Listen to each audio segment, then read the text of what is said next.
Review singkat 3 buku tentang inovasi oleh Hendra Harahap. Buku pertama, How Innovation Works and Why It Flourishes in Freedom, Matt Ridley, 2020. Buku ini menceritakan sejarah berbagai inovasi di bidang energi, mesin uap, listrik, turbin, kesehatan, vaksinasi, antibiotik, transportasi, lokomotif, kapal laut, mobil, pesawat terbang, makanan, budidaya kentang, gandum, pupuk buatan, modifikasi genetika, komunikasi dan komputer, juga inovasi di zaman prasejarah, pertanian, domestikasi anjing dan peternakan, penggunaan api dan alat-alat lain. Penulis menemukan pola bahwa inovasi itu umumnya adalah evolusi, tidak tiba-tiba. Biasanya ada inovasi yang serentak dilakukan oleh beberapa pihak di tempat berlainan, seakan memang sudah waktunya untuk muncul. Tak terhindarkan. Inovasi adalah campuran atau ramuan dari berbagai penemuan.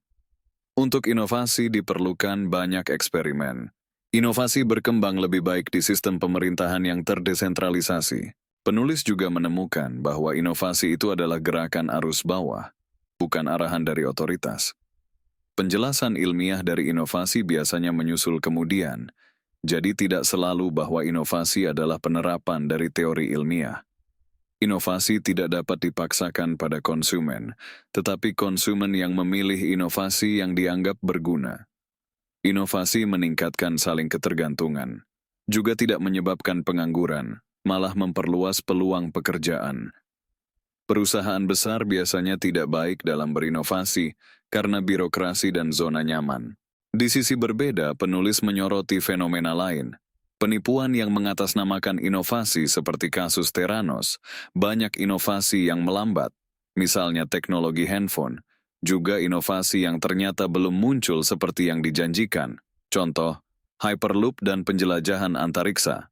Yang menghambat inovasi biasanya adalah regulasi pemerintah, perlawanan dari pihak yang terancam dengan adanya inovasi, sikap konservatif pihak tertentu, hak paten yang terlalu luas dan terlalu lama. Inovasi hadir dalam masyarakat yang bebas dan damai.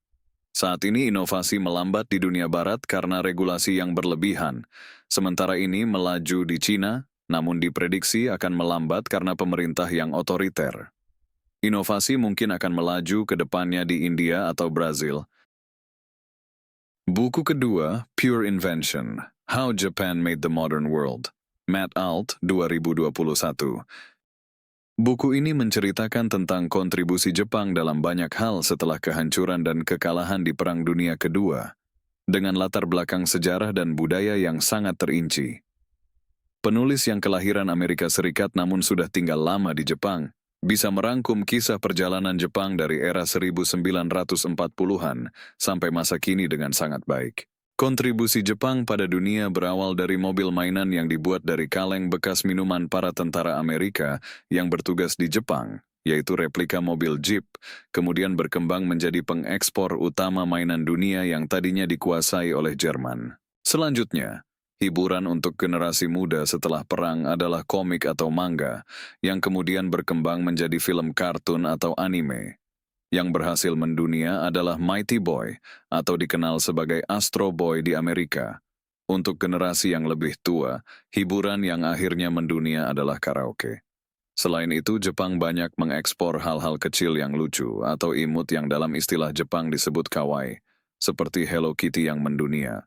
Inovasi Jepang yang terkenal dan mendunia setelah itu antara lain adalah Sony Walkman, alat-alat permainan dari Nintendo, Sega, dan Sony. Namun ada sisi gelap, yaitu pornografi di manga dan anime. Dengan perkembangan internet, penyebarannya semakin mendunia. Forum-forum anonim yang awalnya terkait dengan manga dan anime menjadi lahan subur bagi hackers dan kelompok-kelompok ekstrim lainnya. Dari buku ini, bisa dilihat bahwa Jepang selalu memiliki dualisme. Sakit hati kalah perang tetapi tetap bisa mengagumi hal-hal baik dari Barat. Kemajuan ekonomi yang dahsyat di mana mereka menjadi ekonomi terbesar kedua hanya dalam 30 tahun, namun penuh dengan orang depresi. Punya hukum yang keras untuk pornografi tetapi masih bisa diakali. Buku ketiga, Moonshot, Inside Pfizer's 9-Month Race to Make the Impossible Possible, Dr. Albert Bourla, 2022. Buku ini mengisahkan keberhasilan Pfizer menciptakan vaksin COVID-19 dalam 9 bulan.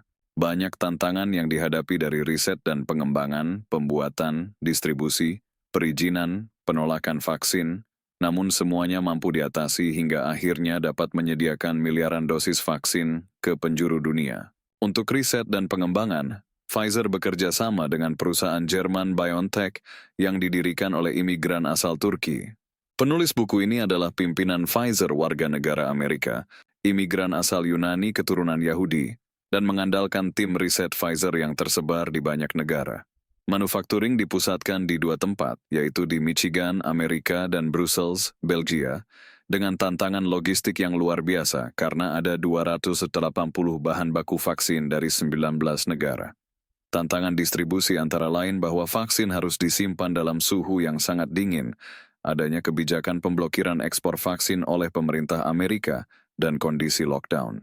Untuk tantangan perizinan birokrasi, Pfizer bekerja sama dengan banyak negara dan lembaga dengan mengandalkan kejujuran, transparansi, dan kompromi agar mendapatkan kepercayaan dan persetujuan. Transparansi juga diperlukan untuk mendapatkan kepercayaan publik.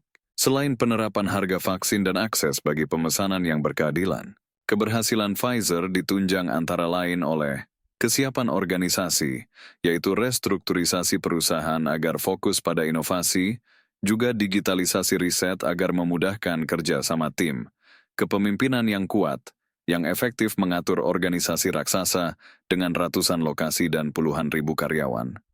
Tujuan mulia perusahaan yang ingin menyelamatkan nyawa manusia, yang memberikan motivasi luar biasa untuk menjadi inovatif dan bekerja dengan gesit.